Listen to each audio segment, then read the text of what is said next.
मी सर्जेराव दाभाडे. आपण पाहत आहोत सहकारी संस्थांची कर्जवसुली व SRO कार्यपद्धती. यामध्ये मागील भागात आपण पाहिले जमीन महसूल अधिनियम 1966. आता पाहूया पुढील कायदे. वसुली संदर्भात कामकाज करणाऱ्या प्रत्येक विशेष वसुली अधिकारी, इतर अधिकारी व सेवकांना विविध कायद्यातील तरतुदीबाबत माहिती असणे आवश्यक आहे. त्याचा उपयोग पत्रव्यवहार करताना, आदेश देताना तसेच प्रत्यक्ष वसुलीच्या प्रसंगी होतो. वसुली संदर्भात लागू असणारे महत्त्वाचे कायदे व कलम संक्षिप्त स्वरूपात पुढीलप्रमाणे पाहूया. मुदत अधिनियम 1963च्या अनुसूचित बाब 136 अन्वये महाराष्ट्र सहकारी संस्था अधिनियम 1960 कलम 156(1) व महाराष्ट्र सहकारी संस्था नियम 1961 चे नियम 107 नुसार वसुली अधिकारी यांच्याकडे निवाडा दाखला अंमलबजावणीचे काम सोपवण्यात येते.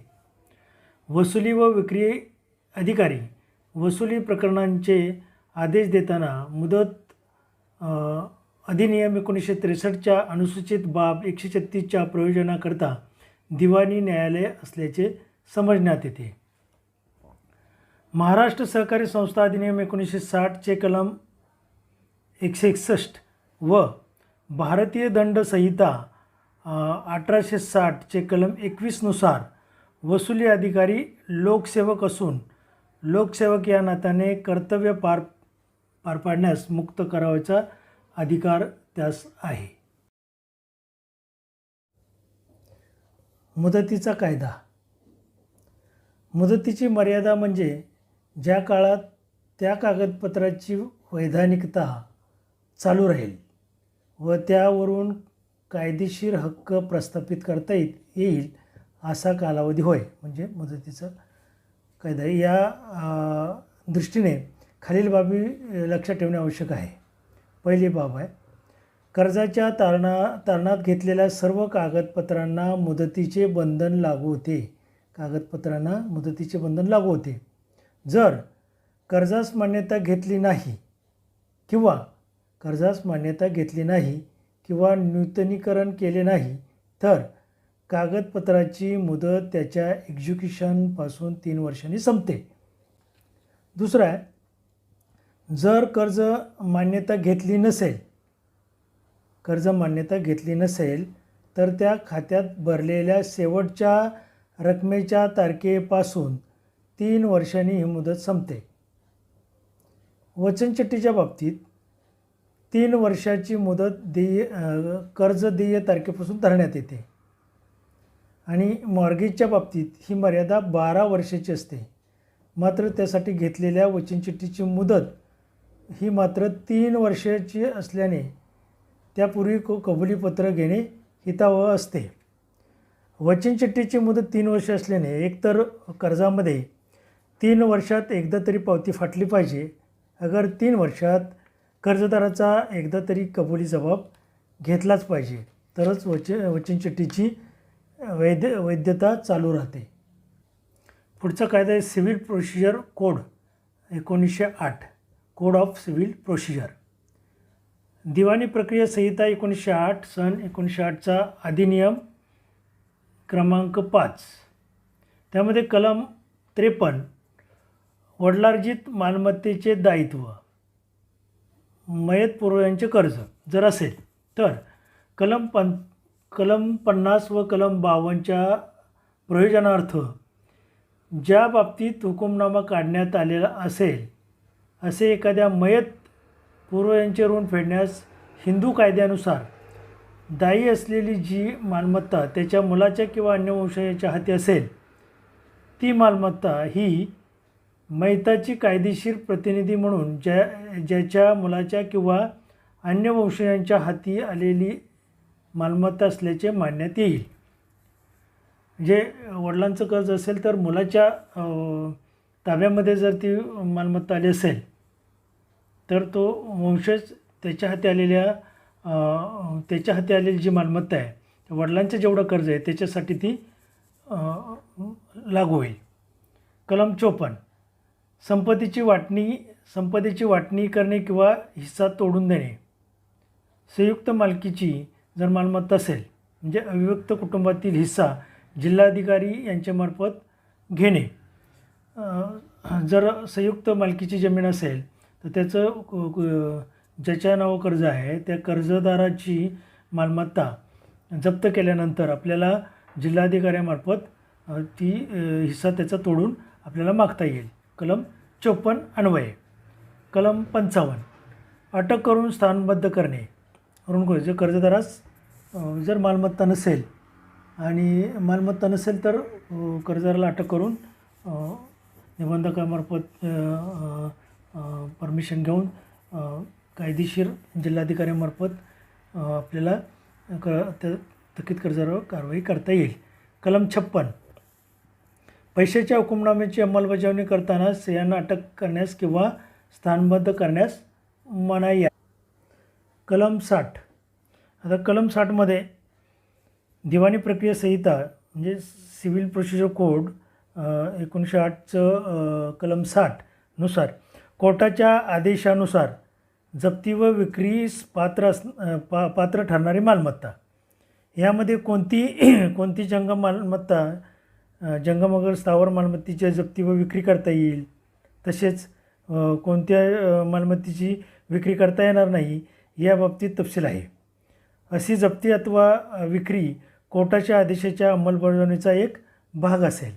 यामध्ये हुकुमनाम्याची अंमलबजावणी करताना जप्तीस आणि विक्रीस पात्र असलेली मालमत्ता जप्तीस पात्र मालमत्ता ढोबळमानाने पुढील प्रमाणे असेल. पहिली आहे जंगम मालमत्ता. जंगम मालमत्तेमध्ये काय तर दागिने, चैनीच्या वस्तू, वाहन इत्यादी. स्थावर मालमत्तेमध्ये इमारत, शेतजमीन, दुकाने, मोकळी जागा इत्यादी. रोख रक्कम, बँक शिल्लक, चेक, हुंड्या, वायदी चिठ्ठ्या, सरकारी सिक्युरिटी, मशिनरी, फर्निचर, कर्मचाऱ्यांचा पगार इत्यादी या जप्तीस पात्र मालमत्ता आहेत. तर जप्तीस अपात्र मालमत्ता कुठल्या? जप्तीस अपात्र मालमत्ता ढोबळमानाने पुढील प्रमाणे आहेत. तर पहिल्या कुटुंबासाठी आवश्यक असणारे कपडे, स्वयंपाकाची भांडी, बिछाणे, अंगावरील श्रीधन इत्यादी. कारागिरांची हत्यारे, शेतीचे अवते, गुरे, बी बियाणे, शेतकऱ्याच्या मालकीची भोगवट्यातील घरे, हिशोबाच्या वह्या, पेन्शन, निवृत्तीवेतन, आयुर्विमा इत्यादी जप्तीस अपात्र अशा या मालमत्ता. वसुलीच्या संदर्भात आणखी पुढील काही कलमेसुद्धा अत्यंत महत्त्वाची आहेत. त्याच्यामध्ये कलम 62 राहत्या घरातील मालमत्तेचे अधिग्रहण. याच्यामध्ये दरवाजा तोडून उघडता येईल. जर दरवाजा लावला असेल आणि जप्ती करायची असेल तर राहत्या घरातील मालमत्तेचे आपल्याला ताबा घ्यायचा असेल तर दरवाजा तोडून आपल्याला घेता येईल. पुढचं आहे विविध न्यायालयाच्या आदेशानुसार निवाड्यानुसार मालमत्ता जप्ती, विक्री रकमेची विभागणी. निरनिराळ्या न्यायालयाच्या हुकुमनाम्याची अंमलबजावणी करताना जप्त केलेली मालमत्ता. तर त्याच्यामध्ये पहिला राईट आहे वरिष्ठ न्यायालयाच्या हुकुमनाम्याची अंमलबजावणी प्रथम करावी. दुसरा आहे नंतर प्रथम बोजा असणाऱ्याचा अधिकार. 1, 2, 3, 4 संस्था आहेत त्यामध्ये प्रथम कोणी बोजा नोंदवला त्याचा अधिकार. पुढे आहे 3 समानतेने कोणी एकजण निलाव प्रक्रिया पार पाडू शकतो. म्युच्युअल अंडरस्टँडिंगमध्ये कोणी एक निलावाची प्रक्रिया पार पाडू शकतो. पुढे आहे जप्ती आदेशानंतर मालमत्तेचे खाजगीरित्या केलेले हस्तांतरण निरर्थक रद्दबातल ठरणे. जे जप्तीचा आदेश आला तरीसुद्धा खरेदी विक्री झाली तर ती या कलमान्वये रद्दबातल ठरते. खरेदीदाराचा क्रमप्राप्त 65 कलमानुसार. कलम 73 महत्त्वाचं आहे मत्तेची वाटणी. दरखास्ती विक्रीच्या उत्पन्नाची हुकुमनामाधारकामध्ये हिश्शेवारीने वाटणी करणे. अनेक जर हुकुमनामाधारक असतील म्हणजे वसुली दाखला आहे किंवा अवॉर्ड आहेत, बरेच असे अवॉर्ड आहेत, तर हे त्याच्या हिश्शेवारीने त्याचे कशी रक्कम आहे त्या हिशोबानं ती वाटणी करून त्या मालमत्तेची वाटणी करून ती आपली वसुली करता येऊ शकते. हे कलम अत्यंत महत्त्वाचं आहे. अनेक संस्थांचे जर कर्ज असतील तर ते कशा प्रकारे हिशेबाने घ्यायचं ते त्यामध्ये ठरवता येईल. कलम 74 अंमलबजावणीस प्रतिकार, खरेदीदारास संरक्षण व प्रतिकार करणाऱ्यास कारागृह. त्याला खरेदीदारास संरक्षण या कलमाद्वारे प्राप्त झालेलं आहे. तर कलम 145 जामीनदाराचे दायित्व बजावून घेणे, आपण मागच्या यामध्ये पाहिलेलंच आहे. दिवाणी न्याय आचार प्रक्रिया संहिता 1908 चे आपण कलम पाहिले. आता नियम पाहूया. आदेश 21 हुकुमनामा व आदेशाची अंमलबजावणी. यामध्ये नियम 37 ते 40 अन्वये अटक व दिवाणी कारागृहात स्थानबद्धता. दिवाणी न्याय आचार प्रक्रिया संहिता 1908 चे नियम 37 ते 40 अन्वये जमीन महसुलाची बाकी भरणा न करणे ही अतिशय गंभीर बाब आहे. संबंधित थकबाकीदारास कर्जपाट न केल्यास कोड ऑफ सिव्हिल प्रोसिजर नियम 37 ते 40 या उपक्रमामध्ये दिलेल्या तरतुदी जेल वॉरंटची कारवाई करून 1 महिन्याची शिक्षा होण्याची तरतूद संबंधित कायद्यात आहे. हे आपण कर्जदाराला नोटीस पाठवताना आपण मेन्शन करून आपण त्याच्यामध्ये मेन्शन करू शकतो. नोटीसमध्ये माहितीसाठी कर्जाच्या आपण देऊ शकतो. नियम 41 ते 57 मालमत्ता जप्त करणे. नियम 58 ते 59 हक्क मागण्या व हरकती यासंबंधी अभिनिर्णय. हक्क मागण्या व हरकती आल्यास त्याच्यावर निर्णय घेणं. नियम 64 ते 73 विक्री, सर्वसाधारण विक्री, जाहीरनामा, निलाव, वेळ, निलावात भाग न घेणे इत्यादी वगैरे वगैरे वगैरे. नियम 74 ते 81 जंगम मालमत्तेची विक्री कशी करायची त्या संदर्भात आहे. नियम 82 ते 96 स्थावर मालमत्तेची विक्री कशा प्रकारे करायची त्याच्यामध्ये. नियम 97 ते 106 हुकुमनामा धारक किंवा खरेदीदार यांच्याकडे कब्जा सुपूर्द करण्यास प्रतिकार. पुढील कायदा आहे भारतीय करार कायदा 1872 द इंडियन कॉन्ट्रॅक्ट ॲक्ट. याच्यामध्ये कलम आपण सर्व कायद्याचा थोडक्यात आढावा घेतो आहे, धावता आढावा पण घेतो आहे. त्यामुळं बराच भाग आपल्याला कवर करता येईल. कलम 44 एका संयुक्त वचनदात्याला बंधमुक्त करण्याचा परिणाम दुसरा मुक्त होत नाही. एकाला मुक्त केला तर त्याला का केलं मला का नाही असं नाही होत या कलमाखाली. कलम 45 हयातीत तसेच मृत्यूनंतर उत्तरजीवितेने अखेरच्या प्रतिनिधीकडे पालनाची जबाबदारी जाते. कलम 126 सावकाराला अशा कर्जदार किंवा ऋणकोच्या वतीने जबाबदारी पार पाडण्यास तयार आहोत असे वचन त्रयस्थ व्यक्तीने देणे म्हणजे हमी करार होय. कर्ज फेडण्यास मूळ कर्जदाराने कसूर केल्यास हमी करार अंमलात येतो. कलम 128 जामीनदार हा कर्जदाराच्या कर्जाच्या परतफेडीस बांधील असतो. आपण पाठीमागे पाहिलेलं आहे. अविरत हमी. भारतीय करार कायदा कलम 128 नुसार जामीनदाराची कर्जफेडीची जबाबदारी ही कर्ज रकमेच्या मर्यादित नसते, तर या अनुषंगाने कर्जावरील होणाऱ्या व्याजासह व इतर खर्चास देखील जामीनदार जबाबदार असतो. सदर कलमानुसार जामीनदार हा कर्जदारा इतकाच ऋणकोस कर्ज परतफेडीसाठी जबाबदार असतो. सदर कलमातील अर्थानुसार जामीनदाराची जबाबदारी दुय्यम स्वरूपाची असू शकत नाही. बाकी कलम आपण पाहिलेले 135 107 पाठीमागे याच्यामध्ये पाहिलेले जामीनदाराची जबाबदारी. त्याच्यामध्ये 140 जामीनदाराच्या मालकीची मालमत्ता विकल्यास कॉन्ट्रॅक्ट ॲक्ट कलम 140 आणि जामीनदारास कर्जदाराकडून वसुली करता येते. कलम 140 व 141 जामीनदाराची मुक्तता कशा प्रकारे होती ते आपण पाठीमागं पाहिलेलं आहे. पुढील कायदा हिंदू उत्तराधिकारी वारसा अधिनियम 1956 हिंदू सक्सेशन ॲक्ट 1956. 1956 साली हिंदू सक्सेशन ॲक्ट हा प्रथम वारसासंबंधी आला व तो संहिताबद्ध झाला. त्यात वडिलोपार्जित एकत्र कुटुंबाच्या मिळकतीतील वडील मयत झाल्यावर त्याच्या हिश्श्याचे जे वाटप होईल कलम 8 प्रमाणे मुलींना, विधवेला, आईला व मुलाला वारसाने हिस्सा देण्यात आला व ते वाटप उत्तराधिकारी म्हणून होते.